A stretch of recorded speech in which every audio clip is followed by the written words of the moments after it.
I don't believe I saw a preseason publication that did not predict either Penn State, Clemson, or Texas to win the national championship. I also know of a gentleman that we talked about on our show sometime in August, went to Vegas, laid down a handsome dollar amount, something in the range of like $4 million, hedging his bets on either Texas, Clemson, or Penn State winning the national championship. But here we are. This is why we play the games. We barely made it out of September. And again, here we are. Welcome to the College Football Show here at the Voice of College Football. Matt Zemek right next to me. Of course, Trojans Wire and USC at the Voice of College Football, in addition to heading things up at vocfb.com. Marty, leave down below. It's the oh my goodness, Marty, you're throwing me off. I'm sorry, because you've been with no worries. I know I've bounced around since we've been here together, but now formerly Black Shoe Diaries, then Penn State Rivals, now the Whiteout Report podcast. The Whiteout Report. Well, a little bit of everything over the years. I was going to call it the Blue and White Report. I was going to call it the White. I knew it was something like that. The Whiteout Report, everyone, will get you set up on where you can find Marty these days. Matt, again, great to see you. Thanks for co-hosting here on a Monday night. We'll take calls.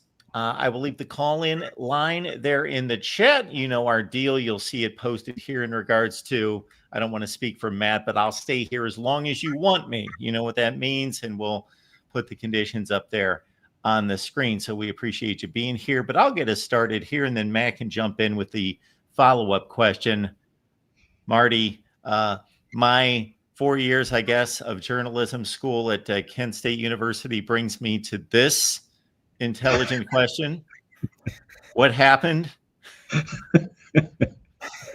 I'm not sure anyone can answer that right now. I know, to me, it was weird because, I mean, the offense was awful again in the first half, but then in the second half, they kind of got into a rhythm. I thought Drew Aller, it's going to get overlooked, and understandably so, but I thought Drew Aller played by far his best game of the season.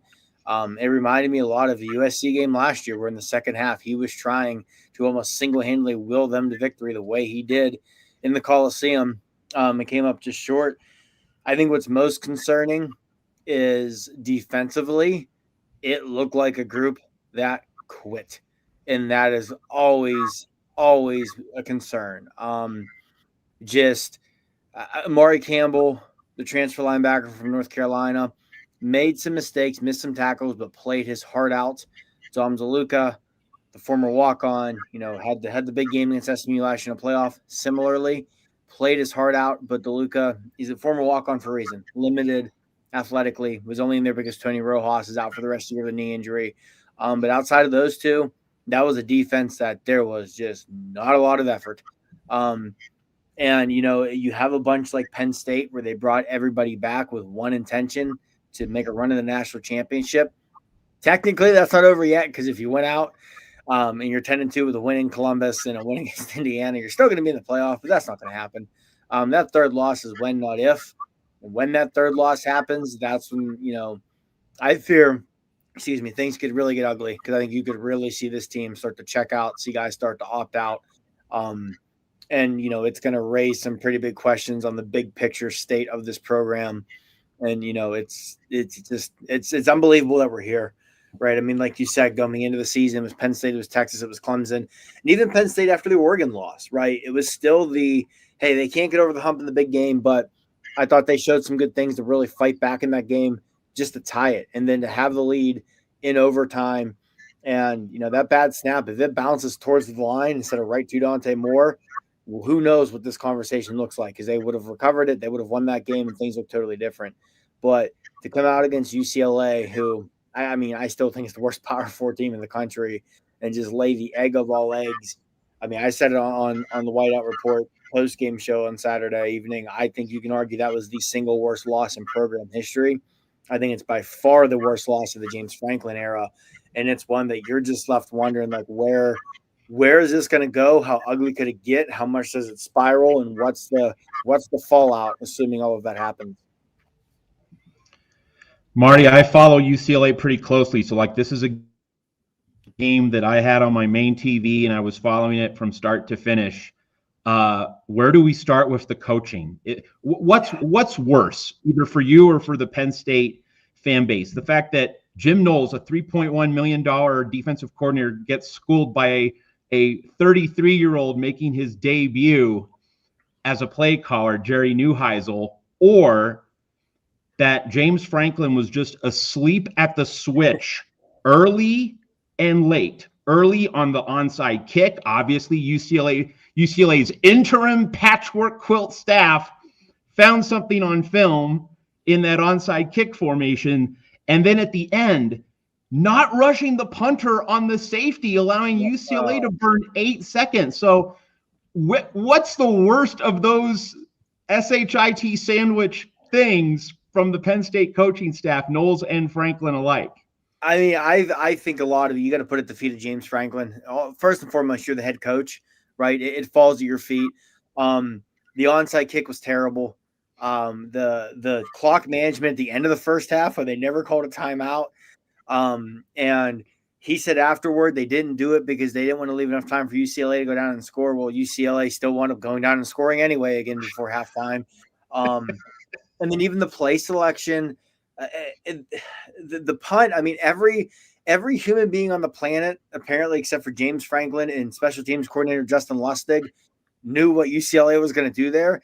And even if you think they're just going to punt it, you still rush that punt because you probably have, especially in a game where you've already blocked one, you honest to God probably have a better chance of blocking a punt and scoring off it than you do of going the length of the field in 15 seconds or whatever it was. So I thought it was more at him. I mean, with Jim Knowles, obviously it was an awful game for the defense. But see, the thing is, I can find some not excuses or anything of that nature, but like you said, it was the first time Neuheisel had called an offense. So you really couldn't prepare for it, which I think, you've got to put some grain of salt there. For all of his shortcomings off the field, Nico is still a very talented quarterback. So, and ultimately, I said this on our show Saturday as well with Jim Knowles, if your defense looks like they don't care, there's only so much you can do as a coach, right? If your players just put in an effort like that, you can't coach effort, unfortunately. So I think it's going to fall at the feet of James Franklin. It really got overshadowed coaching wise, but I think Andy Kotelnicki had a god awful game as well. The 4th and 2 with a minute and a half left or whatever it was, when it looked like, hey, they're going to go in here, they're going to score, and they're somehow going to get out of here with a win still. I wish I was making this up. I'm not. We're sitting on the couch. Trevor Pena goes in motion. My 8-year-old in his first year of tackle football says they're going to fake the jet motion. Aller's going to keep it. They faked the jet motion. Aller kept it, and they stuffed it. When the 8-year-old in his first year of tackle football is diagnosing your play pre-snap, players and coaches at a college level are certainly going to diagnose it pre-snap. So, yeah, it was just coaching malpractice on so many fronts. I honestly was a little bit surprised that on Sunday we didn't see a coach or two fall on a sword for that. Rather than Ben Lustig, the special teams coordinator, Marquise Hagan's the much maligned wide receivers coach, even Danny O'Brien, the quarterback's coach at this point. I really was surprised that I don't necessarily think Franklin wanted to make a move. I was surprised from people above him didn't force a move to be made of some sort. But, yeah, it was just coaching malpractice on so many fronts. And again, to go back to the defense and Jim Knowles, like I said, if your defense, if any unit appears to be putting forth no effort and not caring, there's only so much you can do as a coach, as a play caller. And to me, that circles back to the head coach for not having them properly prepared for this game. I understand the Oregon loss was a gut punch. I understand you had to deal with the narratives all week that you can't get over the hump. You had to fly across the country, bring your own juice kind of game. I get all of that. But if you're that concerned about that narrative that you can't get over the hump, you tell your guys, hey, we're going to have Ohio State in a couple weeks. We're going to have Indiana. We're going to have the playoff. We're going to have chances to finally buck that trend. Well, part of having that chance was making sure you beat UCLA first. So to me, it all falls at the feet of the head coach. And Marty, football being the the sport that it is in regards to the length of time and the opportunities involved. And I know that the games are shorter than they used to be. You know, there's probably 8 to 15 plays less on each side of the sideline, but it's not like basketball where there's a hot shooter, there's a couple turnovers in an NCAA basketball game, and before you blink, you know, it's like a 35-minute first half, and you know, you get to the second half and the underdog's got a shot and people are white knuckling it. Football is a long game. Usually there's, you know, you can get down by 2 or 3 touchdowns, and when you're the superior team, you kind of like reset and say, okay, you know, we didn't show up, but we can pull it off now. And we were just all waiting for that switch to flip, because you know, I was scratching my head, and I'm sure Matt and I will have a session going through some of the great upsets in modern college football history, because this is one for the ages. Because I almost separated from like an App State and a Michigan, because that Michigan team didn't turn out to be a great Michigan team. This is supposed to be a great Penn State team that obviously showed up to play for all the marbles. And I know I'm asking you questions that you can't answer, where both Matt and I are hitting you with things that you can only guess and take an angle on, but it's dumbfounding what happened out there, especially considering, again, this wasn't that they did this against Rutgers. They did this against Maryland. They did this against somebody that, you know, at least is a competent football team, like a bad team, but a competent football team. Like UCLA was just completely inept going into this game, as you well know. It's just shocking that these two teams could produce this result, because with all the criticisms, and I'll shut up here in a second and let you speak, with all the criticisms of Penn State football leading into this game, I remember at one point I was counting the games that they had won consecutively in the Big Ten, not named Ohio State and Michigan. It was a million in a row. It was like 45 or 50 in a row at one point. These are the games that they win. And then to fall off the cliff in this one is just, it just took everyone by complete surprise. Yeah. I mean, there's a lot to unpack, but it starts with, like you said, that all the criticism of James Franklin, he never, throw the first 2 years of his tenure out, because they were still dealing with sanctions. You throw out 2013 and 2014, or 2014, 2015, excuse me. Very rarely do they lose these games, right? You mentioned the Big Ten streak until the Big Ten championship game last year. And again, that was against an Oregon team that was undefeated and really good, and they still almost pulled it out. They had not lost a Big Ten game against a team other than Michigan or Ohio State since 2021. And if you throw out that, I hate saying it but the 2021 season, they got a ton of injuries, things went sideways. Outside of that, in the COVID year, they hadn't lost the Big Ten game against anyone other than one of those two since 2019. Like, it's just, they take care of business in these games. And, you know, you mentioned where it ranks in terms of like biggest upsets of the modern era. You just look at the numbers on it. It had been since 1985, a team that was 0-4 or worse beat a top 10 team. They were what? I think like a 28.5 point favorite. The 28.5 point favorites don't lose. They just don't. So you look at it from those facets, and that's where, to me, like I said earlier, this goes down as one of the worst losses in program history. And part of why I say that is, again, there's a lot of concern about where this is going to go, not just for this season, potentially program as a whole. I heard somebody today make a comparison to the 1999 game against Minnesota, where Penn State was 8-0, ranked number 1 in the country. Very similar to this team. They brought everybody back. Hey, this is the year they're going to win a national championship. They just get absolutely stunned at home by, and that was a Minnesota team that, you know, at least went to a bowl game. Well, it was even much different than this. And then they lose the last 3 games of that season. And then 4 of the next 5 years, they finished below 500. And Joe Paterno probably came the closest he ever got to getting fired. So yeah, it's up there. And not just in Penn State history, but in modern college football history in terms of the upset. It's hard to wrap your mind around. And again, I don't know where this goes now, because I came out of that game with the thought, I really, really do wonder if James Franklin's the coach in 2026.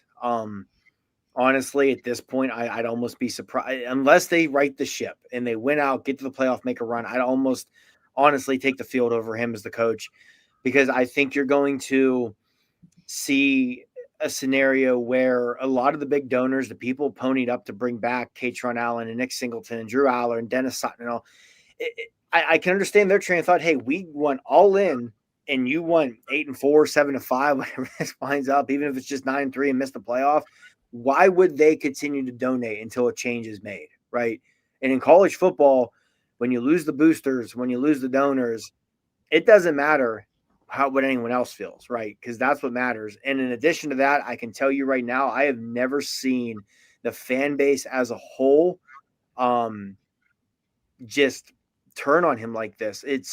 It probably hasn't been this toxic since early in 2016 when they were 2-2, and then they had that overtime win against Minnesota, and then they didn't lose again to the Rose Bowl against USC that year, and they went on that magical run, and it sparked this tremendous 10-year run they've been on. And even now, I think it's so much worse than that, because I think back then, when people were frustrated, they were still coming out of the sanctions. They were a very young team. It was only his third year. There were a lot of things still working in his favor. At this point, there's nothing there, right? This is year 10. You've proven time and time again in the big games. James Franklin spent so many years preaching needing that university alignment from the president on down, and he's now very open about the fact they have that alignment. So at this point, I mean, they shelled out the money to keep people. They went and got Jim Knowles. There's no excuses at this point for this season to result in anything less than at least a playoff berth and probably a win or two in the playoff. And it looks like they're not going to be anywhere close to that. So that's where I put this loss at being where, it's not just a bad loss because you were a top 10 team, preseason national championship favorite, and you went on the road and lost a 28-point favorite against an 0-4 team that I honestly thought was going to go 0-12. It's what the long-term ramifications could be here, and some of this, you don't know how much of this is just coming out because of what's happened, but there's been a lot of smoke in recent days of, from parents of players that I guess the locker room, supposedly they're very tight. There's a lot of tension. People are unhappy. And just when those things start to happen and you start to lose people, that's when, as a coach, especially at the collegiate level, you're in trouble. This isn't the NFL where it's like, hey, you're a good coach. Things went sideways this season. Let's get to the offseason. We can trade guys. We can do free agent. We can flush this out and start over. That's not how it works in college football. Even in modern college football at the portal, it's still not that way. So I really do wonder about the long-term outlook of this program moving forward if they don't right the ship. And it's like, man, I mean, you play Northwestern this week and you'd like to think you should win that easily, but you should beat UCLA easily. And I also think Beaver Stadium on Saturday, it's going to be interesting because it's homecoming, and I don't know what the crowd's going to look like. I'm sure it's not going to be as big as it would have been before this game. And it's going to be a hostile crowd and not for Northwestern. It's going to be strange. And then after that, like, you go to Kinnick at night, which is never easy to begin with. Then you have Ohio State and Indiana in back-to-back weeks. I mean, I'm not super high in Nebraska because I don't love their line of scrimmage play, but they're improved this year. Like, this could be – there's, like I said, I think there's a scenario where, especially once you pick up that third loss and you officially are not going to make the playoff, this thing could really snowball and really turn ugly for the not just for the season, but for the program as a whole. And I'm just absolutely flabbergasted that this is where we're at. Coming into the season, I thought at worst they'd go 10-2, get in the playoff, and be positioned to make a run. But yeah, we'll see. And Justin, the buyout, it's $56 million. However, there's been a lot of research done on this by multiple people, myself included, since the end of the game. They don't owe it in a lump sum. It's over the length of the contract, so they would have until December 31st, 2031 to pay it out.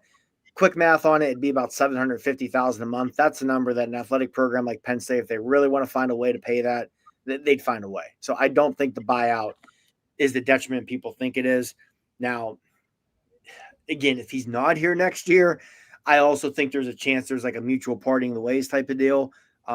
It's been long reported, his not reported officially, but rumored, his wife doesn't exactly love State College. Their oldest daughter lives in the Charlotte area now. Their youngest daughter is a senior in high school. So like they're at a point that way in life where it would be easy to kind of start over or take a year off and press refresh somewhere else.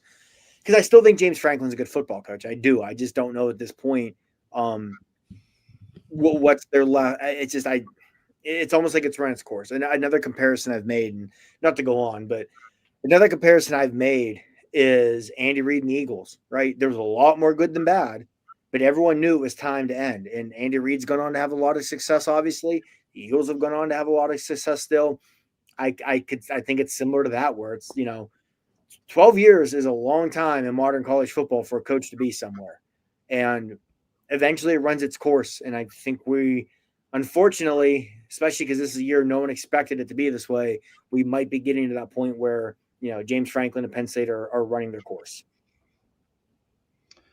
Yeah, so many failures, obviously, in a game such as this, talking about the UCLA game. To me, as someone, again, who's watched UCLA pretty closely out here in the West, like it's my job to follow UCLA as a rival of USC and as a, former Pac-12 school in the Big Ten. The thing that stood out about UCLA, just more than anything else, other than the dysfunction under Deshaun Foster, so that got flushed out, and that's obviously made UCLA noticeably better. But coaching aside, UCLA just looked like a very soft, very weak team, and that was especially the case on the offensive line. UCLA scored just 14 points against Northwestern in Tim Skipper's first game as interim head coach. Now, obviously, that the meager performance had a lot to do with Tino Sunseri being completely out to lunch, in over his head as a play caller, had no prior experience. Jerry Neuheisel, an obvious and substantial upgrade. But this has been the under-discussed element of this upset for me. Jerry Neuheisel's getting the praise, and he deserves it, right? He called a great game. But play calling is not supposed to matter if your offensive line is weak. UCLA's offensive line held up okay against Penn State's defensive front. To me, that is the ultimate shocker of the game. Your opinion on that, or the other really big shocker, just in terms of unit versus unit in Penn State versus UCLA? No, I agree. I mean, I remember that Friday night when they played New Mexico, I remember getting home from a varsity football game and watching some of that. And I'm like, my God, what is this? They're just getting run over at home by New Mexico. And you mentioned the offensive line play. You hear it all the time in football, right? It doesn't matter if you have the X's and O's, if you don't have the Jimmies and Joes. And Penn State's defensive line, which was supposed to be one of the best in the country this year, just got pushed around. And their offensive line, that in the preseason, James Franklin is toting this group saying he believes they're going to win the Joe Moore Award. They couldn't push you. They haven't pushed anybody. They couldn't push Villanova around that well. It's alarming. And yeah, that's the part to me where I think it's so confounding, is a big reason why there was so much expected of Penn State this year was you thought they would be a tremendous line of scrimmage team. And the defensive line has been really good up until Saturday. But the offensive line hasn't found it. And with the offensive line, it's hurt the running backs. Again, coaching there, Katron Allen is averaging 7 yards a carry and getting 8 carries a game. I don't know. No one has a reasonable explanation for that.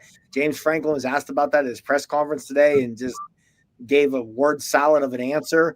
So yeah, that I agree with you. That was probably the most, if I'm Penn State, the most concerning part to me in that game was my expensive defensive line, where we brought back Zane Durant and we brought back Denai Dennis Sutton, and you have what looks like a budding superstar in Chaz Coleman, who you fought off Ohio State for tooth and nail in his recruitment to keep him committed to Penn State.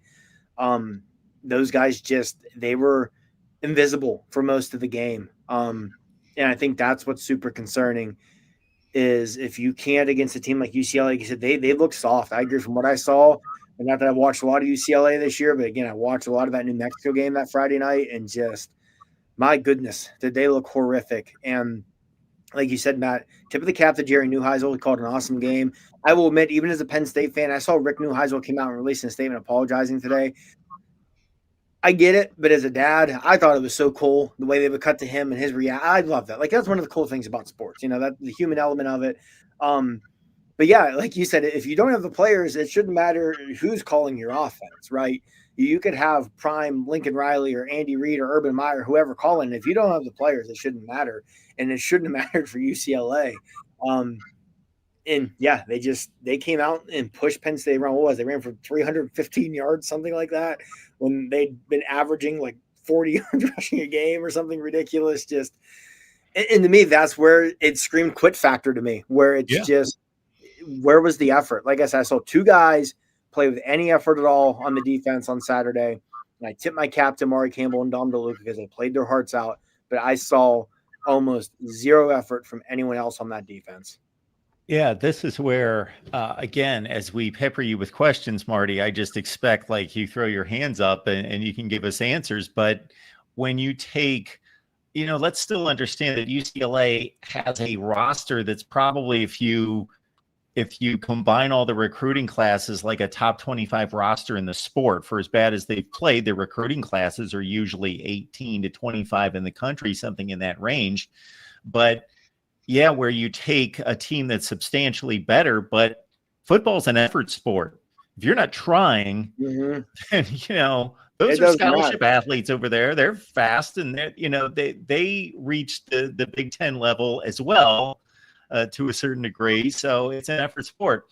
You bring up the New Mexico game, and it brought to mind, and again, this might be one for Matt and I to put our brains together along with the chat and put together when is the last time a team was a 15-point favorite in a game, as UCLA was against New Mexico, lost by 25, and then later in the season, 25 roughly point underdog and beats a team of this significant? Like, it's just a crazy, crazy situation. Yeah, I mean, I don't think it's again, you have to do research on it, but I would feel safe making a bet that that's probably never happened. Right. I mean, because usually if you suffer a loss like that, you're the team that's checked out on the year, especially when you're on an assistant head coach and your coordinators are fired and you've got grad assistants, calling plays, and just it's mind boggling. Like, the more you talk about it, the more unbelievable it truly becomes that just how on earth did this happen? And again, I think in the second half, like UCLA's next to last drive where all they did was get a first down and the game would have been over. You have a wide open receiver fall down, literally short of the first down marker on third down. On fourth down, the one time all game, Penn State stuffs the quarterback run.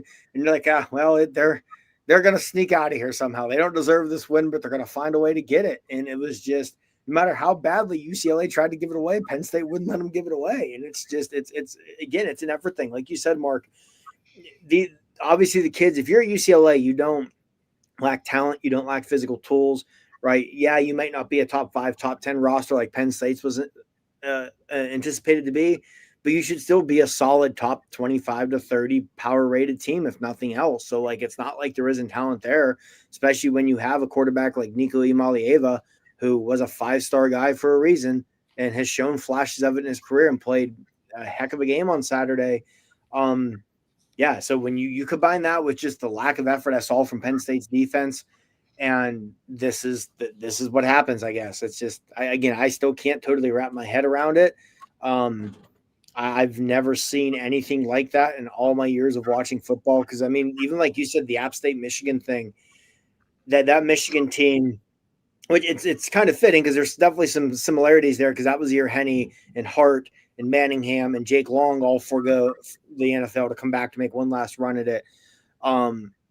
But yeah, it's just, it's mind boggling what happened. And again, like I said, the program as a whole moving forward now, there are a lot of questions that need answered. There's a lot of self-reflection that needs to be done by a lot of people. And like I said earlier in the show, I'm not going to be the least bit surprised if, we're coming together for a show sometime in December to discuss a new coach at Penn State. Cause that's the kind of loss that I don't know how you come back from it. I think, I said it to some people after the game and said, I don't know when James Franklin is done at Penn State, but I think you can look back at Saturday, October the 4th, 2025 and circle that as the day it ended for him at Penn State. Yeah, it's pretty remarkable. Well, Marty, this would typically be the point at which, before we let you go, we would ask you to slice up the Northwestern film and tell us what their path to victory was. But if one team doesn't try, then I guess the path to victory could be anything. So we won't let you do that, because we do have our Clemson guy waiting to tell us why Clemson's so bad and why they're so disappointing. So we appreciate you being here, and just let everyone know where they can find your podcast. Yeah, absolutely. We are the Whiteout Report Podcast. You can follow us on Twitter. That's our Twitter handle. Find us on YouTube. We come to you guys Wednesday evenings, usually around 9 or 9:30, to preview the upcoming game. And then Saturdays, 20 to 30 minutes after the game ends, we'll get on and we'll discuss. So, yeah, come check us out. Dylan Callahan, Crawley, and myself, Dylan and I, if that's the name that sounds familiar to Penn State fans, former beat writer for the Nittany Lions over at Happy Valley Insiders, the Rivals Network, before we were bought up by On3 and put out of business. Dylan and I also wrote together Black Sheep Diaries for a long time. So, yeah, come check it out. It's fun at this point, too, with he and I on there where we're not, officially affiliated with Rivals or anything of the sort anymore. So we can kind of wear the fan hood on your sleeve a little bit more because you're not technically covering the team anymore. So that's or even if you want to go back and check out Saturdays, it was a pretty passionate post-game show from the two of us. So, yeah, go ahead, check it out. Come check us out, and we'll have you covered the rest of the year for whatever the heck's coming next, because God truly only knows at this point. Thank you so much, Marty. Good to see you, man. Absolutely, Thank guys. you. I'm sure we'll talk soon. All right. And again, Matt and I could probably go through the history books. Stanford, USC comes to mind, but we got to move on to some Clemson football. And we got, again, this is almost a perfect segue in regards to national championship disappointments, although Clemson's still breathing. We got Jason Priester here, of course, from the Clemson Insider. And Jason, I guess, Clemson can only fumble around so much this year, but North Carolina is kind of the cure for everyone. So they are so atrocious that Clemson couldn't mess this one up. Yeah, that is a bad football team, man. I thought I had watched some bad football over the first 4 weeks, covering Clemson. But man, I knew North Carolina was bad, but I did not watch them until Saturday. That might be the worst team I've ever seen, man, from a Power 4 standpoint or whatever. I mean, they are terrible, fully checked out. It's a weird vibe around there. I spent a lot of time watching Bill Belichick, and nobody comes within 5 feet of him. I didn't see him converse with the first player. I mean, it's very odd. Only once did I see him even talk to somebody on his staff once the game kicked off. So I'm talking to the officials during the break one time, but that was it. I mean, he was there by himself just the whole time. I mean, it's just a very odd dynamic there, man. That's going to end so badly. I believe they're the only team in the country that has lost every game by at least 25 points. I believe I saw that this Saturday. Yeah, I called Saturday's game the battle for a Power 4 win because they were a combined 0-5 coming in. Somebody was going to get right. It just happened to be Clemson. Yeah, I think we were pretty safe on knowing it would be Clemson. I picked them to cover that spread because, I still have some trust there. But, Matt, I'll let you dive in with your questions for Jason. Yeah, obviously, like playing North Carolina, you don't really get a good measurement or gauge for how good your team is or how much Clemson is improving. Let me come at you from this angle. The fact that Clemson was able to put a game to bed in the first 20 minutes, you're able to play backups. It's a low stress game. Not a lot of wear and tear, I would think. How does that aspect of it perhaps set up Clemson for the second half of the season, if at all? Yeah, they did what you wanted to see them do against a team like North Carolina. Mark said he was comfortable taking them to cover. I was not. I didn't even pick them to cover, man. That's how little trust I've had in this team. But, they came out and kind of took control from the very first play. North Carolina won the toss. And I was very surprised to see them defer because Clemson's defense has given up points on the opening drive, I think, in every game so far. They hadn't just been able to stop anybody.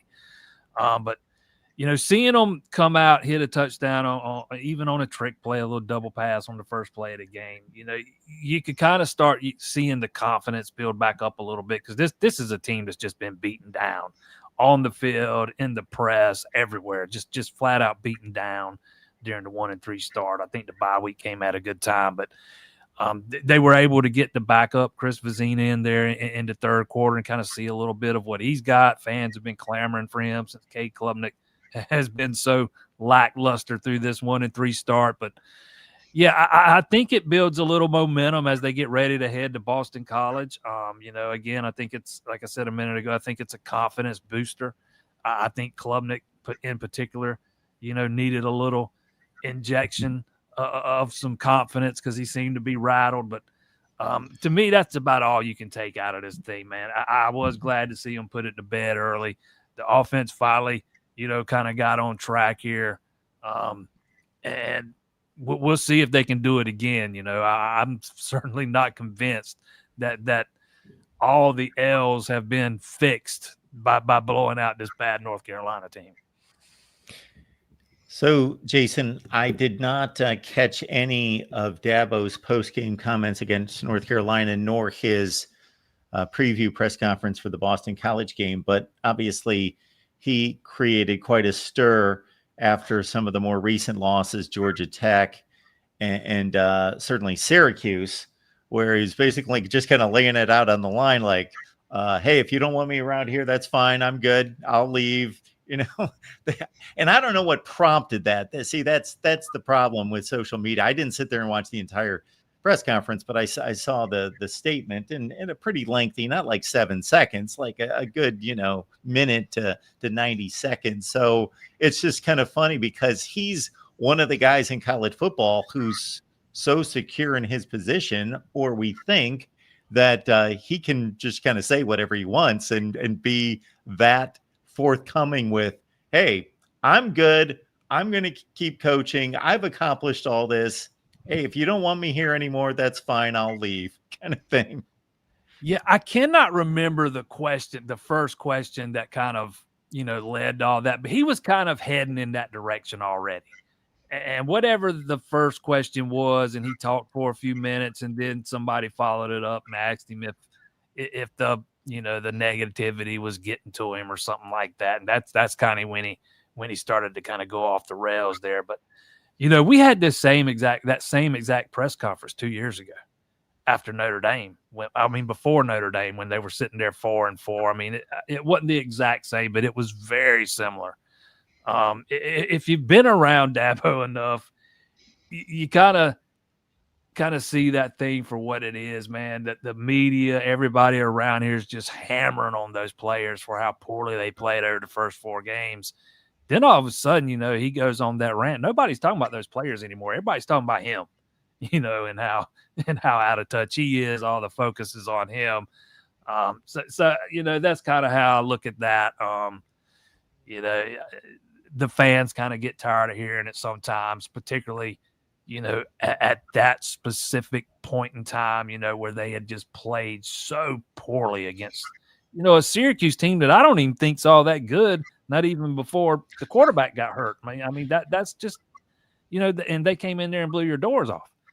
I get it and I understand it, but I've been around long enough to know what's behind some of that stuff. And that's what I think it was. I think he was just trying to put all that negativity you saw in the media and trying to put it on himself. And he probably went a little bit too far with it, make no mistake. But I kind of saw it for what it was. Again, I saw a very similar press conference when they were 4-4 2 years ago about to play Notre Dame.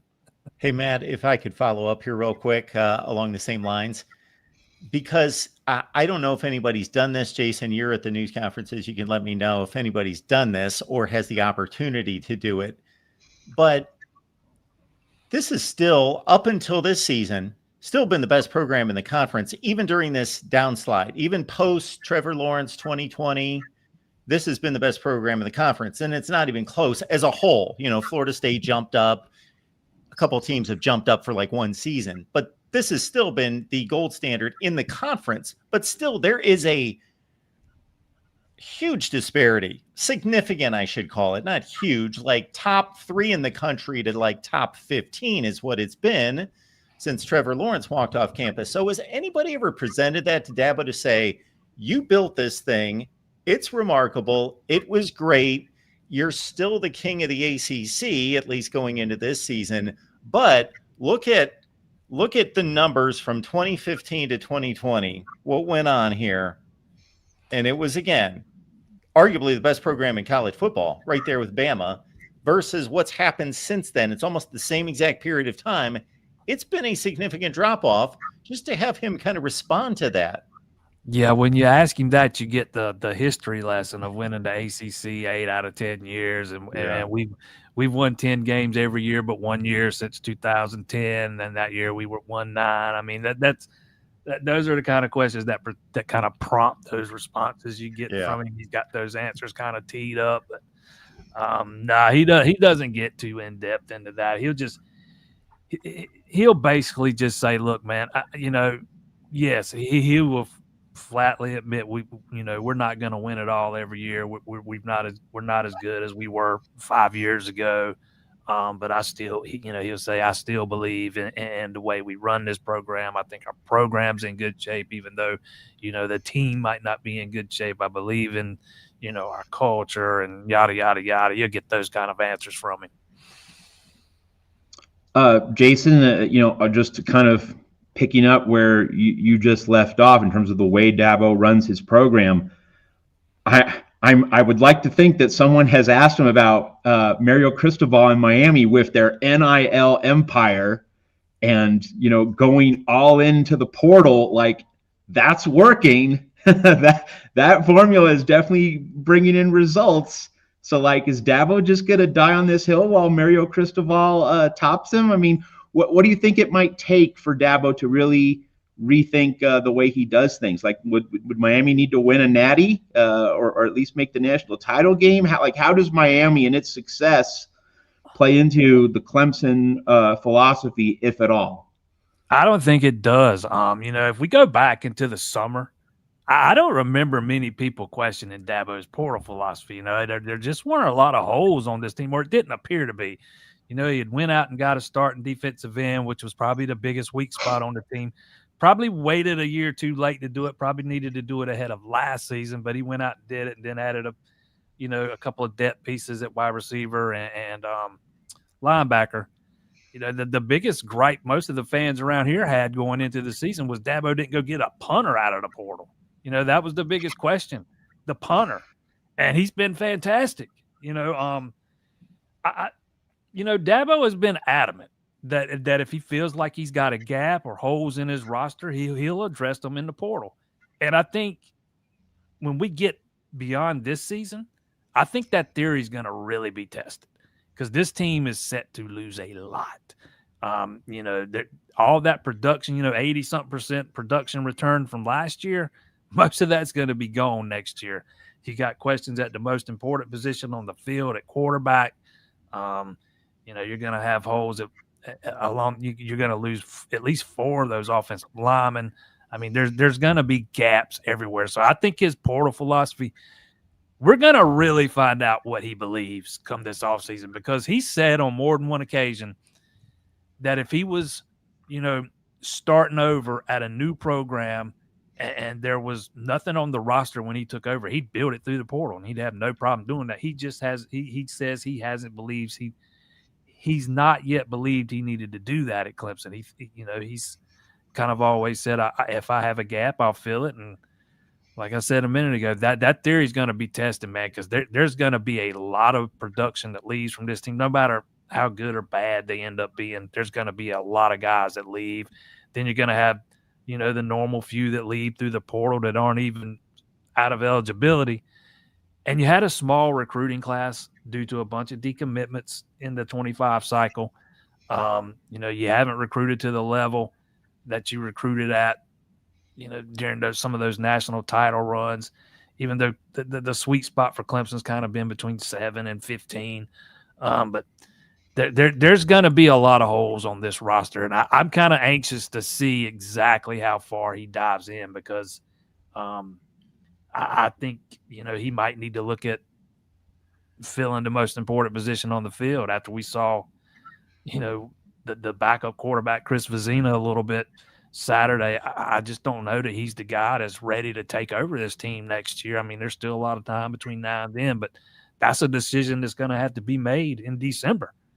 So we'll see what happens. We're really going to see what his portal philosophy is come this offseason. If he doesn't deep dive into it this time, it could be a long year in Clemson next season.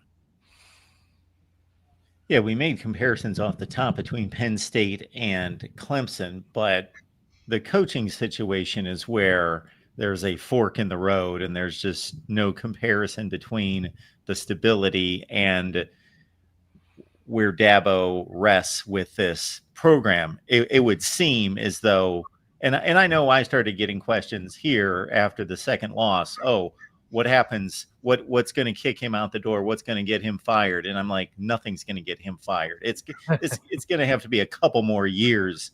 It'd have to be. There's no talk of that getting to that degree.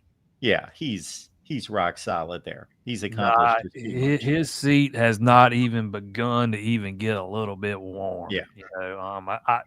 I think most people around here would probably agree that he's earned the right to go out the way he wants to go out. I mean, you'll find some exceptions to that rule, but I think by and large, most would agree with that. And I think the administration does too.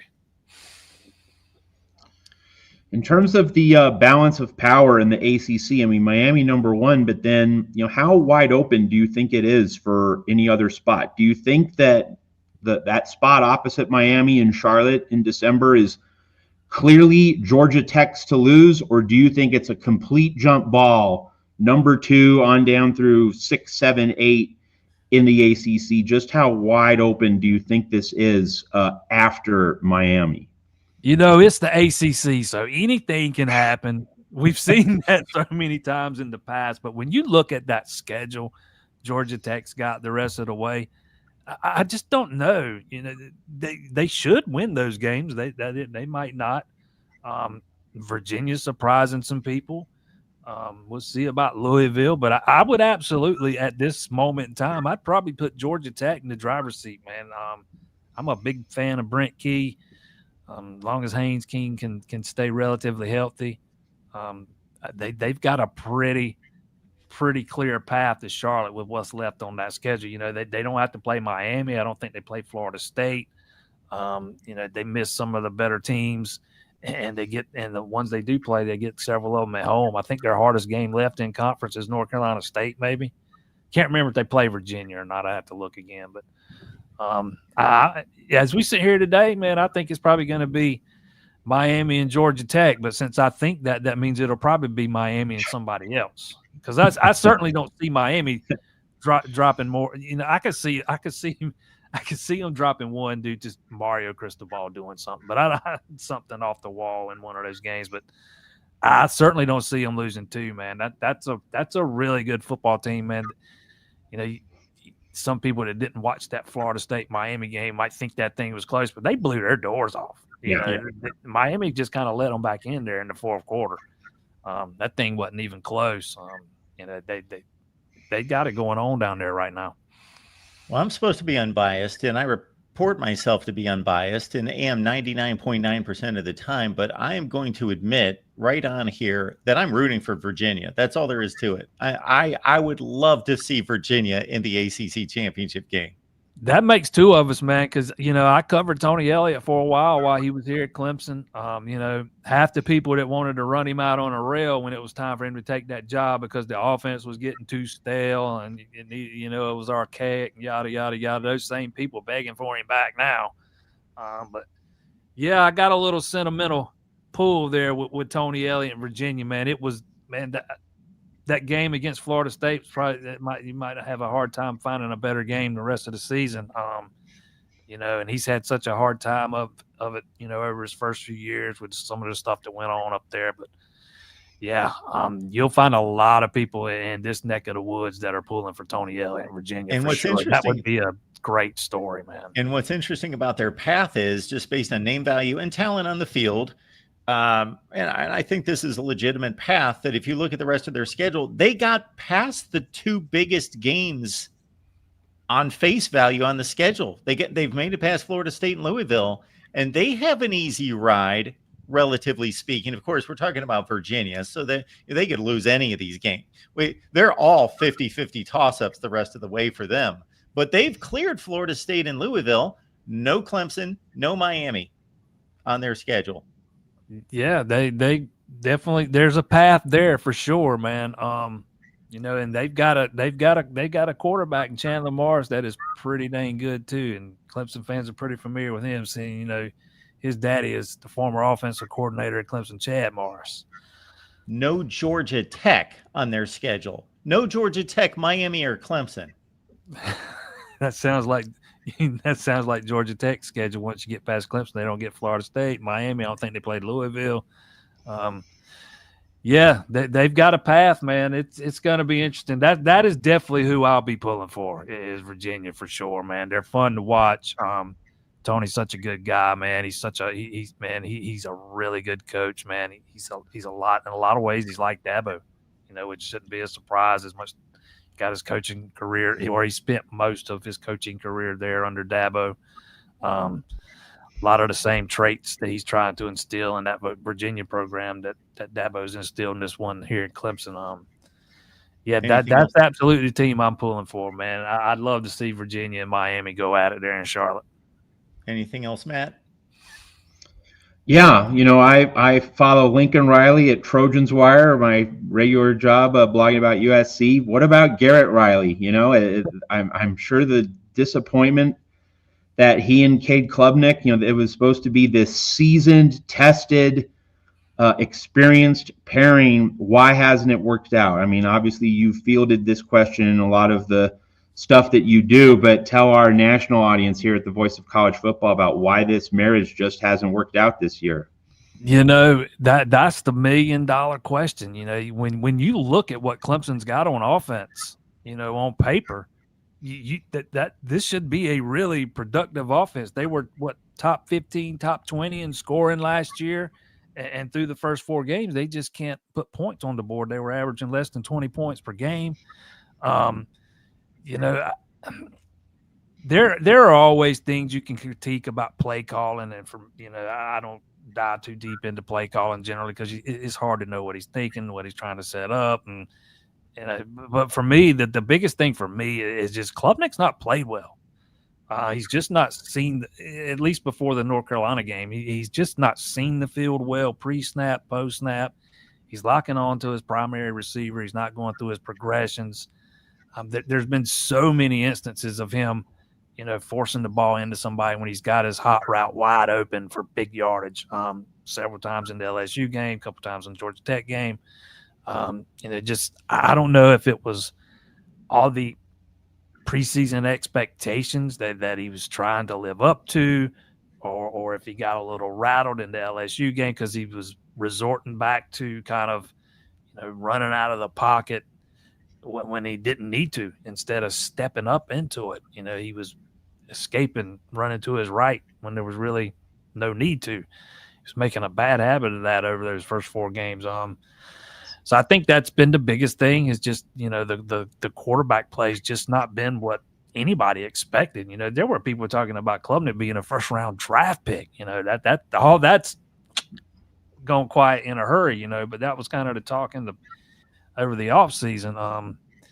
And being around him a little bit and knowing him a little bit, I'm sure, maybe trying to live up to some of those expectations played a part in that, man. But I don't know. It just seemed that offensive line at Clemson's just not played well at all. I don't think they played all that well Saturday against North Carolina. You just couldn't tell because they were so bad. But I think it's a lot of things that have combined to give us what we've seen. I think it, the bad pass protections kind of made him a little, gun shy, or gotten happy, and he's gotten happy feet because of it, and it's causing him not to see the field well, and maybe scared to make a mistake due to some of those expectations and stuff. I just think it's a combination of things, and it is just the marriage between Garrett Riley and Cade Klubnik is just not going according to plan. And if you'd have told me 3 years ago when Dabo hired Garrett Riley that this is the way it was going to go, I don't know that I'd believed it.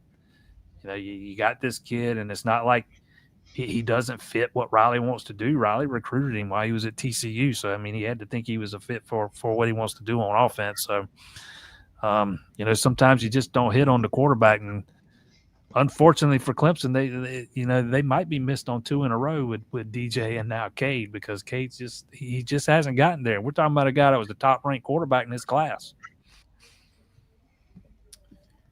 Jason Priester, the Clemson insider. Of course, the Tigers take on Boston College. They've got a trip up to the Northeast.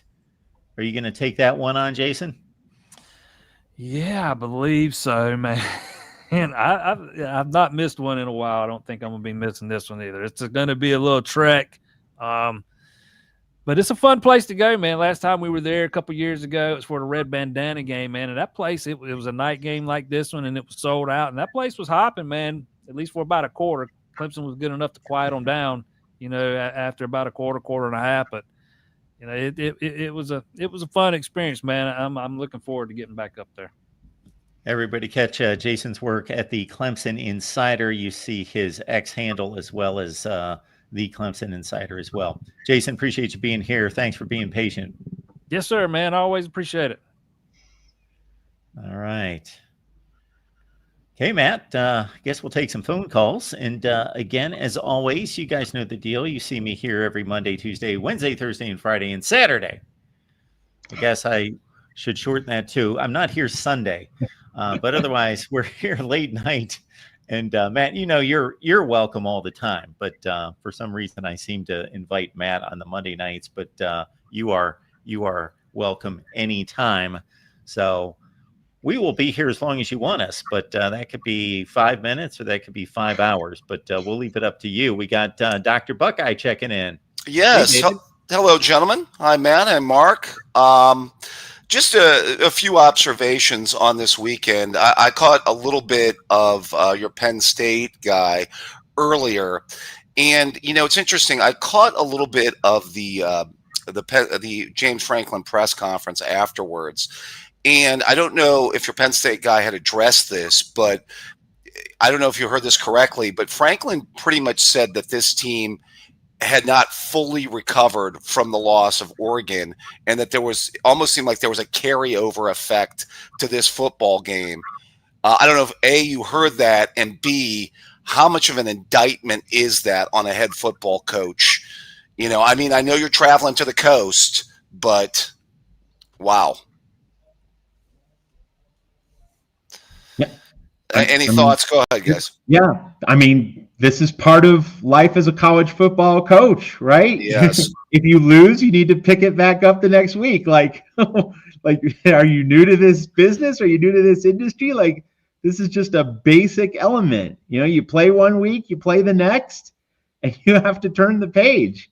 And yeah, it's, when I was talking to Marty, you might have heard this, Dr. Buckeye, that like this coaching staff was asleep at the switch, and it was at the start and it was at the end, like the whole way. Like they didn't put a spy on Nico Iamaleava until the fourth quarter. Hello. Right. He's just running wild. And Jim Knowles, he's been getting paid over $3 million to just be caught flat-footed against, babyface Jerry Neuheisel. Like, Marty said the defense quit, but like the coaching staff looked like it mailed it in. The coaching staff treated this game like we just need to show up. So, and with all the investments that are being made, and like when Marty said like the boosters are not going to settle for this, like I get it, because so much money was poured into not just NIL but Knowles staffing, right, infrastructure. Yeah. You can't dump all that money into a pit and then have this. Sure. So I get where Marty's coming from with that. Yeah. Mark, I didn't know if you wanted to add. Well, yes, the comments of James Franklin, I did not watch the entire news conference, but the comment that you're talking about, yes, I heard, I read, and it's just like he talks like they're flying to Japan. Or, he talks like they're the only school that does this. Yeah. Like, look at this is life in college football, period, for the last 50 years, but specifically now with the broad nature geographically of these conferences. Other teams are doing it, James. They win. Yeah, throwing in the tough games late Saturday, and then he throws in travel. Yeah, we all understand there's something called jet lag. We all understand it's a difficult trip in terms of it's not ideal. We all take that into consideration when we say, okay, so and so's traveling to the East Coast or traveling to the West Coast. We all mention it in our, preparation for any analysis of any game. But, Ohio State went to Seattle the week before. It wasn't a big deal. It's just not an excuse. It shouldn't be mentioned. He makes it even worse by mentioning that should be part of the explanation of why they lost. It's I go back to the comment that he made after the Ohio State loss in 2018. Yeah, that was boy, one did he set himself up. I'm surprised that's not brought up more than it is, because David, you and I have talked about it. Yes. This has now been 7 years since he suffered his second consecutive, down to the wire, blew a double-digit lead in the final 5 minutes game to Ohio State. And basically, if you read between the lines, he basically was calling his program great, but, they're elite, but that we're right there. And basically it's going to happen. Like in the next year or two, it's going to happen. Well, we're 7 years later, and it's the gap's widening. Well, here's the thing. I think one of the biggest reasons, and Matt kind of touched on it, so I'm going to go there, is that people were encouraged or, basically thought Franklin had this team in a position to make a run, was not only the returning talent, but also the two people running his offense and running his defense. That, that basically, now, to be honest with you, Knowles did have a rough first year at Ohio State. He regrouped his second and his third year after he made some adjustments to the system, and then Ohio State had like a top 5 defense in 23, and then I think the best defense in the country last year. So he was able to regroup after that. So it did take him a year. I will say this also. I mentioned Aller and put a lot of the blame on the loss, to that Oregon game and just playing horrible for 3 quarters. One good quarter did not save a bad game for him. And then obviously he makes the ultimate pass, that interception in the overtime. But I will say this. I thought Colton Nickey also has been overrated as an OC for them. I think you see it in some situational football. He had some bad play call. It was not only Aller, but he had some bad play calling in that Oregon game. They could have schemed up some throws for Aller to kind of help him out early in that game, and they didn't do so. And then I thought in the overtime, I actually think a case could have been made that they should have kept the ball on the ground against Oregon, because I thought Oregon's defensive line was starting to tire a little bit, and with Singleton and Allen, I think they could have continued to kind of do some business on the ground. And then, of course, the play call here at the end of the UCLA game, as you said, that is just borderline. That's moronic. That is one of the worst play calls. I thought, that play call, we talked about the 2018 game of them running that draw with the tailback after McSorley had torn us up on the ground and in the air in that game was a joke. This one might have been even that much worse, Mark. Yeah. Yep. So, all right, let's get to a couple other teams. By the way, I think there's a very good chance they could go 7-5. I think they will go at least 8-4. I really think this is something that could spiral on them the rest of the year.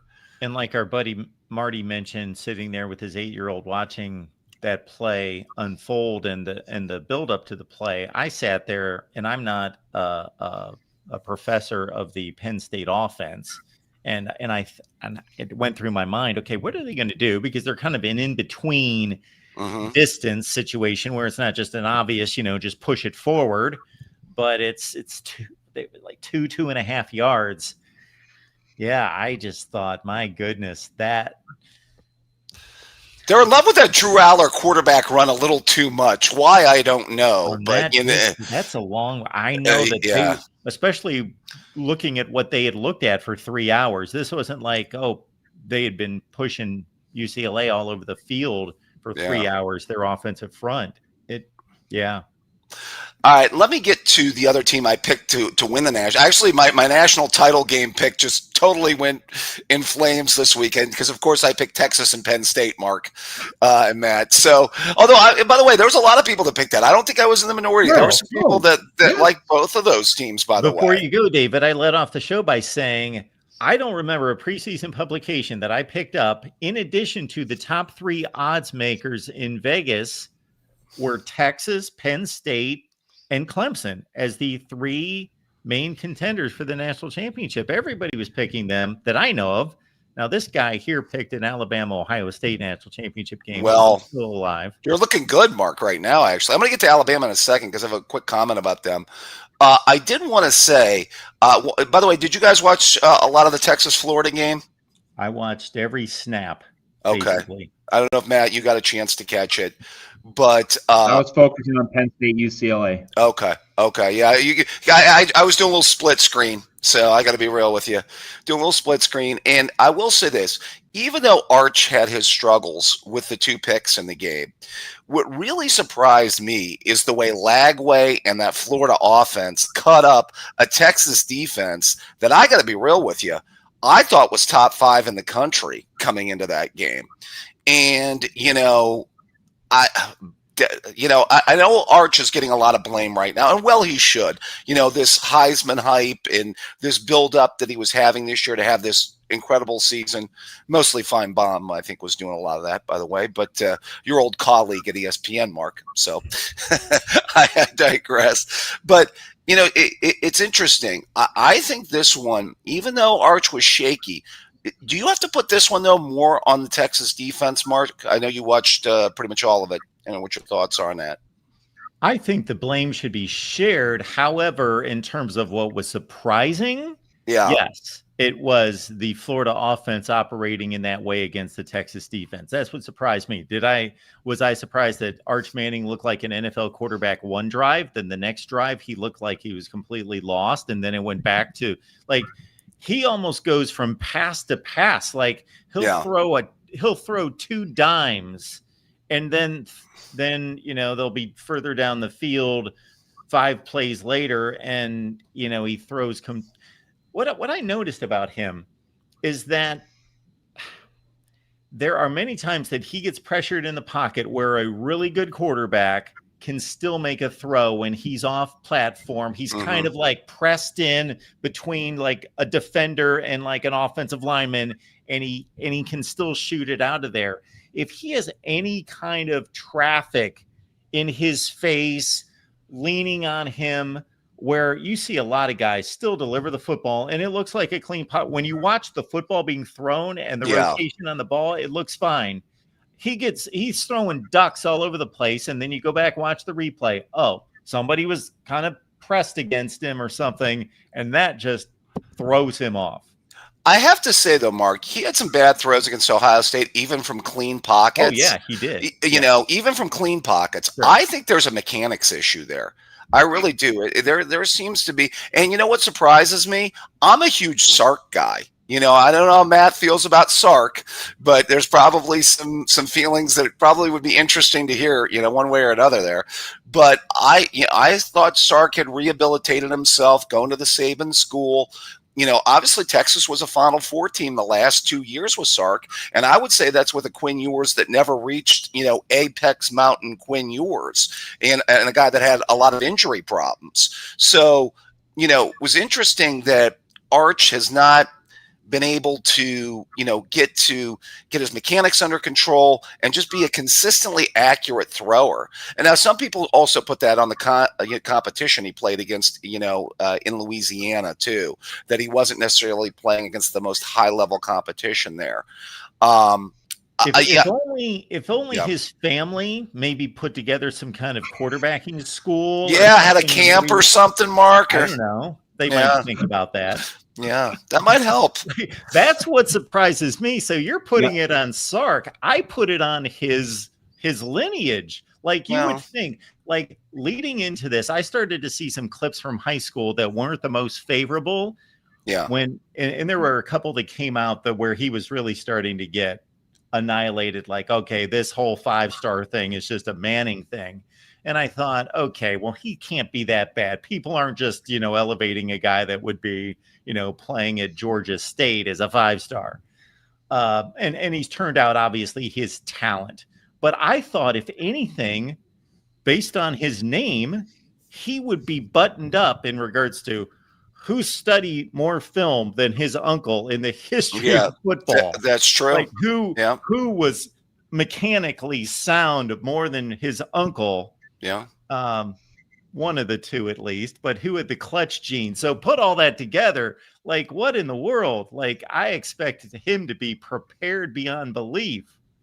Yeah, I know. I guess I put, I mean, the college coach, you also are supposed to get a little bit of guidance from your college coach as far as your development goes. Absolutely. So, I mean, that's why I do put some of this at the feet of Sark as well. I'm not blaming Eli and Peyton. I'm not saying it's their responsibility. I'm just saying you would think that he would be the guy that would be prepared to play big time college football.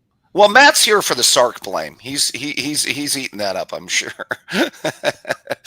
Go ahead, Matt. Let me talk about Sark then just for a little bit. Yeah, and he's been good at Texas, right? And I mean, after Texas went through Charlie Strong and Tom Herman and all those failed experiments, Sark got Texas back to where Texas is supposed to be. So, like, Sark definitely deserves quite a lot of credit for that. He's been good. But he hasn't been great, right? And I think there's an interesting way to tie this together, this whole show. There's a lot of James Franklin and Steve Sarkisian, right? He will beat teams he's supposed to beat, but he doesn't win the really, really big games against teams that are equal or better. Like he usually does run into a roadblock. Like DeBoer and Washington were clearly better than him in the playoff semifinal. Ohio State clearly better in the playoff semifinal. Like his ceiling is not as high as you would probably want if you're a Texas fan. And now we're seeing a little bit more of that. And let's also keep in mind, and again, Sark's done a good job at Texas, period. All right. I'm not backtracking from that, but just a little bit of contextual reality. We're seeing a context of parity and fluidity in the SEC that we didn't have when it was the Saban Death Star. And so Texas has been one of a number of schools that have benefited from that in this new NIL portal era. So he's done a good job, but he's also done it in a situation where the SEC has been more fluid and is more fluid than ever before. Like you have Ole Miss and A&M being projected to make the playoff, and they might get there, but the SEC is now a parity paradise. Well, it's like a gourmet Big 12, and so Sark's done well, but there is a lot of James Franklin that he'll beat the teams he's supposed to beat, but equal or better, he runs into a brick wall far more often than not. See, I thought maybe this could be his Kirby year, maybe Day kind of year, to where it is over the hump kind of year, that maybe if they leveled up a little bit at quarterback, that puts them, over the top. I did want to mention Alabama, by the way. I have some observations about them. I got a chance to watch some of the Vanderbilt game as well. I had a lot of college football going on at 3:30 hour there, guys. Oh yeah, it was a heck of a day. Those were the two games. I chose the two SEC games because, of course, UCLA didn't have a chance to beat Penn State, so I was watching the two SEC games. Right. I was late to the UCLA, but I was just like UCLA fans. I was late to the festivities. Yeah. Well, apparently so was Penn State and their coaching staff and their players, and so I did want to say about Alabama. I was, a lot of people buried them after that first game. The one thing that I'll say, and I said this about DeBoer, I think the big thing with DeBoer is I think he's finally found his quarterback. I said that last year. I never thought Milroe was the type of quarterback that Kalen DeBoer wanted. To me, he wanted a pure pocket NFL type quarterback, because that's obviously what he had in Penix at Washington. And I think Simpson has leveled up. They're starting to spread the ball around a little bit. They're throwing to other receivers other than just throwing up YOLO balls to Ryan Williams. Bernard's gotten a little bit into the passing game. The interesting thing with that team, Mark, I wonder, and maybe Miller gives them a little bit of a running game. What if they wouldn't have lost Justice Haynes to the portal and they had a little bit more balance with a strong running game with that team? How good would that offense be? But I also thought that last season in particular, Milroe was not just a detriment because he was so sporadic as a passer, but Mhm. that the running backs almost checked out because he was the offense, and the running backs didn't get the ball as much as he did. Like they just centered the offense around him, and I've never seen a running back room be as unproductive as that one last year, and it wasn't based on talent. It was based No. on how they ran the offense. And maybe offensive line a little bit too, Mark. Sure. Yeah. Couple things for me to add to this discussion. One, my brother and I are huge Seahawk fans, and apparently Jalen Milroe got one play on Sunday against the Buccaneers, and he botched it. Like Wow. Mike McDonald gave him one play to run, just brief one play substitution for Darnold, and he completely blew it. So like Jalen Milroe, his low football IQ had to just have driven DeBoer batty, and DeBoer never could really solve that problem. But the other thing to note about DeBoer this year, he has his bestie, Ryan Grubb, back. Yep. And that has been a comfort zone. They work so well together at Washington. Having that marriage back in action in Tuscaloosa, that's done well. In addition, Dr. Buckeye, to the points that you made. Yeah, they have still some landmines on that schedule, obviously. And I was kind of, I thought Vanderbilt was a solid team, but I thought coming to Tuscaloosa, was always going to be a tall task. You know what I mean? And they hung in that game for a while, to be fair. Going into the fourth quarter, that was an up-in-the-air football game. But, again, there's still some landmines on that schedule. But I think that this is a 10-2 football team that's a playoff team. I really do. I could definitely see it. Mark's pick of them making the national championship game still looks very much alive. Mark, you got to be encouraged here a little bit. I'm mentioning that more the last 3 weeks than I did after week one. I didn't let that out too much, but you've got it all going now, Mark. Your picks are on the money. Your preseason prognostications are looking good. No stopper. Yes, there we go. It's a wonder you keep Merrill still on the payroll, Mark, with that record, that sterling record you have in picks. By the way, I missed 3 games by a half a point. One of those deals last weekend where the point spread, like I got Kentucky in 20.5 and lost by 21, and TCU in Colorado. There were 3 of them like that I got screwed on. But otherwise, we're doing pretty well this year. But it wasn't the best of weeks last week. But I'm on a decent roll. And that's a good segue into letting everyone know they can get Matt's 12-pack, Corey Bradd's 12-pack, Steve Dace's 12-pack, my 18 or 20 picks, and then Steve Merrill's under the radar selection, which he is 4-2 this season against the spread. And you see my numbers right there. That money line number would do pretty well. Yeah. 119 and 24, whatever that is, like 85%. Hey, Mark, can I just say I caught the end of the nightcap too. Obviously I was watching the Buckeye game, of course, but as the Buckeye came, got away and Ohio State was putting in second string in the fourth quarter, I saw the fair portion of the fourth quarter of Miami and Florida State, and I hate to say they look really good. They look really good. That score does not tell the tale of how they dominated that football game. And I have to say, first of all, I always say if you've got quarterback play, decent skill, and a badass D line, you've got a team that can do some business in football. Even if you're kind of average to mediocre in some other areas, if you've got the quarterback, some guys that can get after the quarterback, and a couple good receivers to throw the football to, that's a football team that can win. And, that's what Miami was, by the way, in their heyday. Remember in their heyday, they had really good college quarterback play.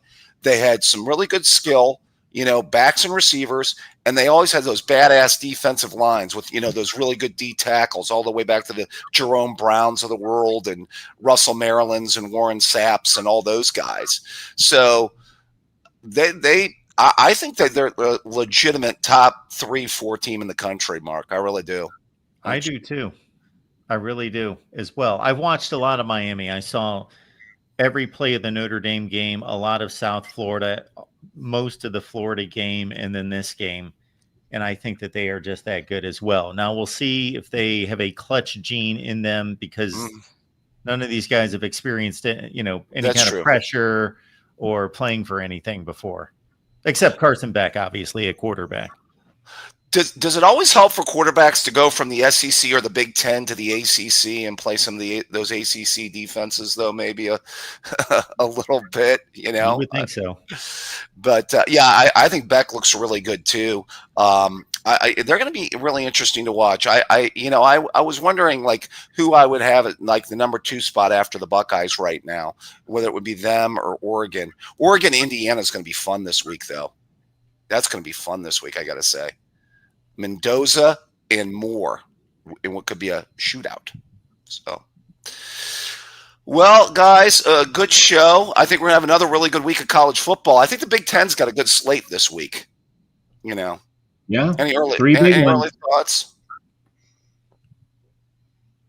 Well, as someone who covers USC, USC should beat Michigan. Michigan's not good. I saw that Wisconsin game. I looked at that whole game, like that's my scouting report, and USC should beat Michigan like a drum. But USC hasn't put it together, and USC is not a trustworthy team. So who knows what's going to happen in that game? But like Lincoln Riley better win that game. I'll say this: that game, and look, he's not on the hot seat because of the 2026 elite recruiting class that's coming in. He has the infrastructure. USC's made all those investments. He's not getting fired this season. But just on merit, if he loses this game to Michigan, I've had it. Really? That's it. All right. Well, to be fair, he has to win this game. To be fair, Mark, does anybody dislike the team up north more than me? There's not maybe a human being on this earth. I got to be in the top 5. I did circa 1985, 95, 05. But yeah, this has kind of softened me up doing this deal. Well, it's your largest fan base, and you have to placate them sometimes. So that's the point. But I'll say this: I think they are a legitimate top 15 team. I think they are. I think they are too. I don't think they're that bad, Matt. And I understand why Matt's not impressed. I watched Michigan, Wisconsin. I watched the game.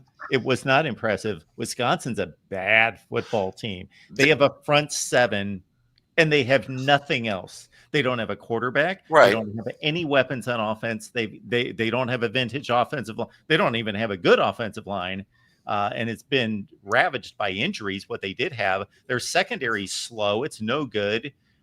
When they played Alabama, like you talk about Ryan Williams and Jeremy Bernard just running free in the secondary because those guys could not stay with them. That's a bad football team. And Michigan just kind of messed around with them.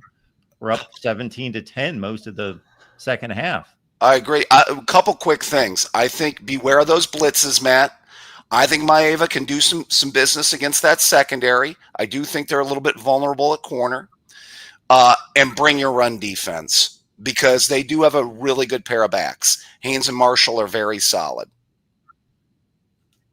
Well, USC has had 2 weeks to prepare for this Michigan game. USC was off last weekend. So is anything about the USC defense going to get fixed? Who knows? And I mean, that's where we are. Like Danton Lynn did such a good job last season, but they're just stepping on a rake so far this season. They're not fixing things. They're not making adjustments. So like you can't trust USC. USC has not earned the benefit of the doubt, and we'll see, who earns the benefit of the doubt. But and I've never been a Sharon Moore fan to tilt it back to Michigan. Like he's punting with 3 inches to go against Wisconsin, this Wisconsin team. Yeah. I mean, why is Sharon Moore so darn conservative? Harbaugh got to the top not by being afraid. I just don't understand it. So this is so much to prove on both sides in Michigan USC. Like Indiana Oregon is the much bigger game between 2 coaches that are crushing it right now. But USC Michigan is fascinating because you have 2 coaches that are so wobbly. Yeah, that's true. And inconsistent. Which side gets their act together? It's going to be really interesting viewed through that prism. Now we got a different location, different home road situation, but basically Michigan's blueprint was the Illinois game. Illinois basically just pounded them into submission in the fourth quarter and held onto the ball and just beat them up front. And Makai Lemon made plays, and Ja'Kai Lemon, and USC, showed you the superior athleticism in spots. That's how they stayed in the game till the last play. If Raiola could throw the ball against that defense, your quarterback can too. It's just, dealing with some of the blitz packages that Wink will throw at him, I think is going to be the key to that one. I mean, that's the big key. I'm not worried about USC's offense. I'm entirely worried about USC's defense. Can they tie their shoelaces for once? I don't know. Yeah, that run defense better be on point, because Haynes and Marshall are solid backs. And then Underwood running the ball can make plays on the ground too. So yeah, and USC's been bad against mobile quarterbacks. And if I'm Michigan, if I'm Sharon, I'm running Bryce Underwood. Like I'm remember a year ago, Michigan couldn't throw, still won the game because they were able to break big plays with the running game. So yeah, like Michigan's plan should be run first, set up the pass, but Michigan should be running up the middle in the A gap, but also Underwood on a play action fakes, bootlegs, scrambles, and can USC handle it? And I have no idea what to expect on that in that regard. Right. Well, David? Guys, great conversation. Thanks for keeping me. I was glad I waited, and always good to see Matt. Good luck this week. And Mark, I'm sure we'll get together sometime later this week. Thank you, David. Appreciate it. Take care now. Bye. You guys, I guess you won't respect me if I don't hold to the guidelines and the rules here. We're 25 minutes past, and we're just shy of our goal. Just shy of our goal. What do you think, Matt? Do we give these guys 5 minutes together? Rob's been holding on for a long time. Let's definitely get Rob. Oh, hey guys, how you doing? Hey, Rob. Right. We got the real MVP on, so you guys coordinate this. There we go. Cool. Rob, I want to ask you, how come you think Notre Dame at 10-2 should make the playoffs despite beating absolutely nobody, and Arkansas, USC, and Boise State, who we thought was the three other opponents, have kind of been floundering? Well, first of all, I don't think they're a lock. I just want to make that clear. And I think they can. Of course, they can make the playoffs, and here's why. Okay, first of all, they jumped from 21-16 in a week where they beat Boise State in a horribly penalized, unfun game to watch because teams like Penn State, Texas, and Florida State all lost. They leapfrogged quite a few teams there. There's still plenty of football to be played. And the AP poll shows that they're valuing Notre Dame as a quality team, and their losses are quality losses. When you lose to two top 5 teams by a combined 4 points, yeah, that's not great. That's not like a win, but those are about as good a quality losses as anybody in the country has. So if they keep blowing out their opponents and just continue to roll, it's not right. Like let's say this, right?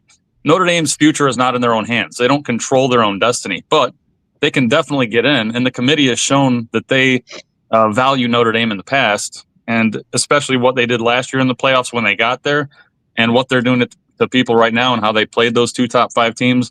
It's very clear Notre Dame is a top 10 caliber team. They just happen to have 2, losses on their schedule. Well, I agree with most what you said. I just don't think we should use last year at all to indicate anything that's going this year, because if we went by last year, I thought Penn State was going to be good, Clemson and Texas, and they're all garbage. I wish Notre Dame would prove it against a top 15 or 20 caliber team. I just don't have any info on the resume that they can do that, particularly because of Matt's USC Trojans not looking good this year. Right. Well, in terms of Notre Dame in the playoff, I think the main variable to watch for is, last year the SEC did not distribute its wins in the way that it needed to maximize its playoff representation. It wound up with several 9-3 teams. One of those 9-3s needed to become a 10-2.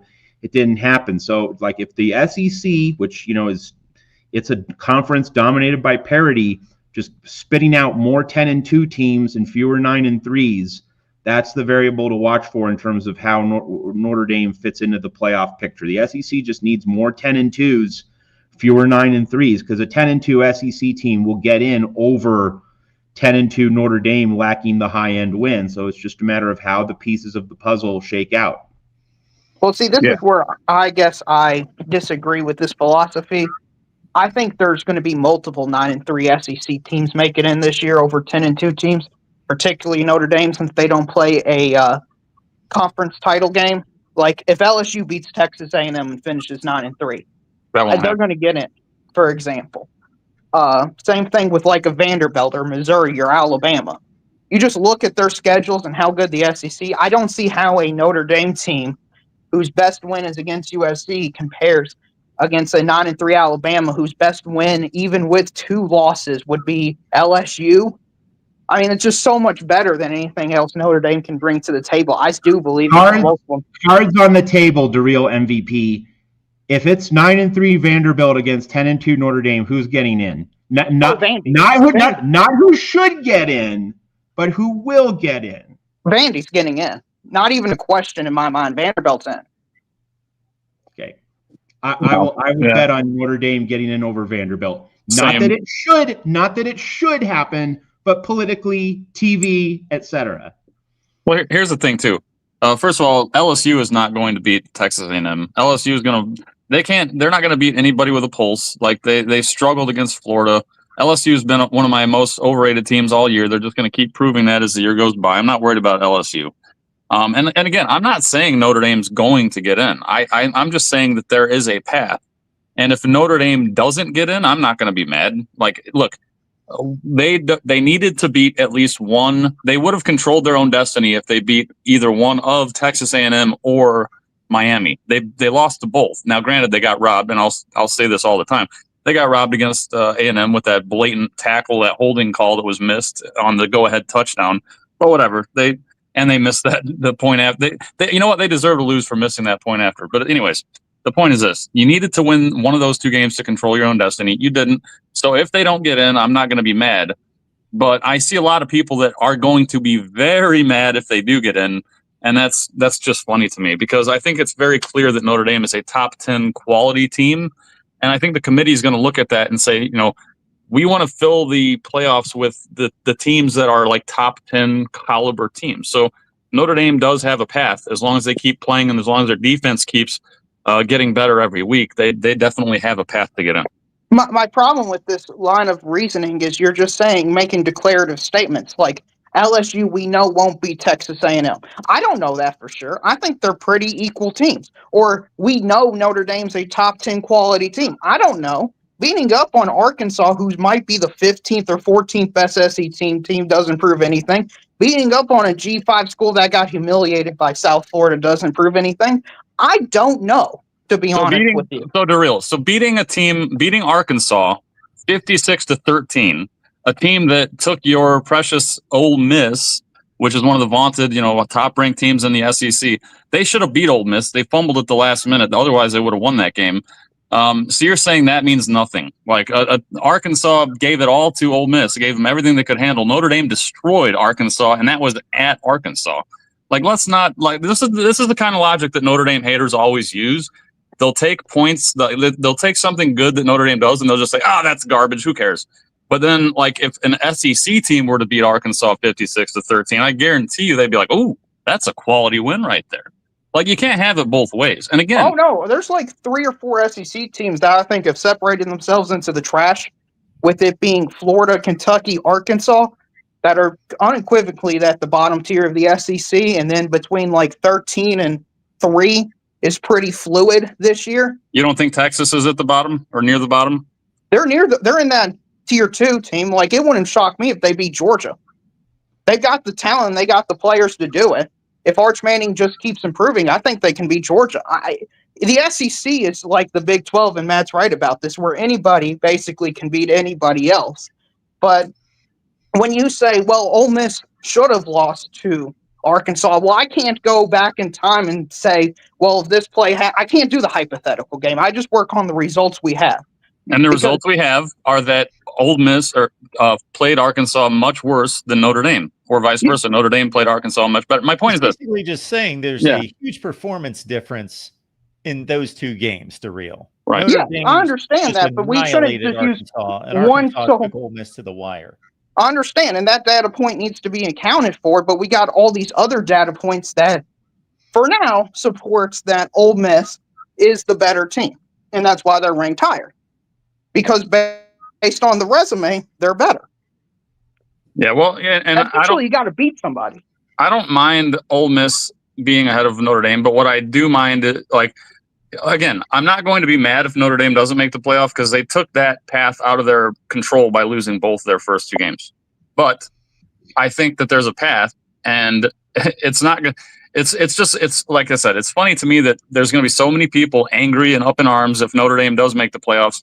And let's be honest, as Matt said, if Notre Dame goes 10-2, they're not going to like take Notre Dame, or they're not going to put in like a Vanderbilt that's 9-3 over Notre Dame. Like, there's no chance, and it's not because Notre Dame.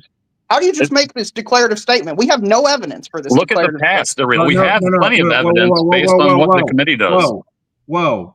We have 12 years of evidence, right? You're right. Exactly. Television, economics, like the 2023 Alabama Florida State thing. Like, on merit, of course, Florida State deserved to be in. But because Jordan Travis was hurt, ESPN, which is running a television show with dollars and ad placements, took Alabama. And then that's been going on forever in the playoff era. So that is evidence. I mean, that sounds cool in theory, but in 2024, SMU was chosen over Alabama. And I'm pretty sure Alabama Penn State would have had higher television ratings than SMU Penn State. And Alabama was 9-3. So where's the evidence that 9-3 Vanderbilt gets in over 10-2 Notre Dame? Well, if you looked at what happened in the offseason with the committee emphasizing that they're going to focus on strength of schedule, strength of record, who your best wins are, and all that stuff, I believe based on the offseason hype and interpretation of the rule changes, they're going to focus more on who you've actually beaten than who you lose to.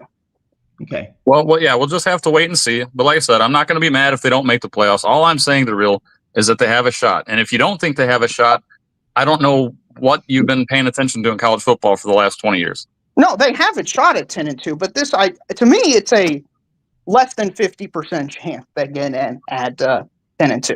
It shouldn't be a widely accepted assumption. Oh, they're 10-2, therefore they're going to be in. Oh, right. No. Real MVP, let me just say this, like, when we see 9-3 SEC and Big Ten teams make the playoff, like, that will be a significant pivot point in terms of how we analyze and project playoff participation, playoff qualification. So we need to cross that bridge, and so, like, you might be right. I'm just kind of making a neutral point here. We all need to see, will the committee start rewarding 9-3 teams that have some more meat on the bone than a weak 10-2? That's going to be really interesting to look at. But historically, we haven't yet seen that happen. So maybe this is the year that's the first time it happens. Hey, awesome show, guys. And Daryl, much love to you, man. I know we got a little heated there, but I respect you, and I respect the voice of College Football Nation. So you guys, everyone have a great night, and I'll let you go so everyone can get to bed. I got you. Yeah, thanks, Rob. I'll just say that I appreciate the discussion with Rob. He actually is willing to call in and back up his comments, which is greatly appreciated. I appreciate the discussion between all of us, you including Matt and Mark. It's always a great time on here, and it's how we get to a better place is having these type of discussions. And I'm just looking forward to a great week. It's October, and Daryl MVP, you always bring your 100 mile an hour fastball in the outside corner. I always appreciate that about you. Yeah, no problem. Good luck this week against Michigan, man. It's a huge game for you. It is. Yeah, this is the game that's going to define your season, in my opinion. You've got to win this week. Hard to ignore. Yep, I agree. Have a good one, guys. Thanks, Daryl. Appreciate it. You. VOCFB.com. So that's the merchandise right there, folks. But, of course, check out all the great work that the writer's staff have put together. If I can get there we go. And so again, VOCFB.com. Matt's USC shows. Matt, I'm sorry, I have lost track of exactly when these shows are for pretty much everybody, including you. You have a billion things to keep track of. You're not expected to keep up, really, truly. So Tuesday at 10 Eastern, 7 Pacific, we have our Michigan preview show at the USC channel. Excellent. All right, man. Thanks for doing this tonight. It was a whole lot of fun and great to see you as always. Likewise. And thanks everybody for watching, tuning in, and for the robust discussion in the chat. You'll see me next on the Iowa Show, Iowa Live, Tuesday at 5 p.m. Eastern Time. Corey Brad and myself talking Hawkeyes. They've got a game against Wisconsin this week. So we'll see you at 5 p.m. Eastern Time on a Tuesday, and we'll see you then.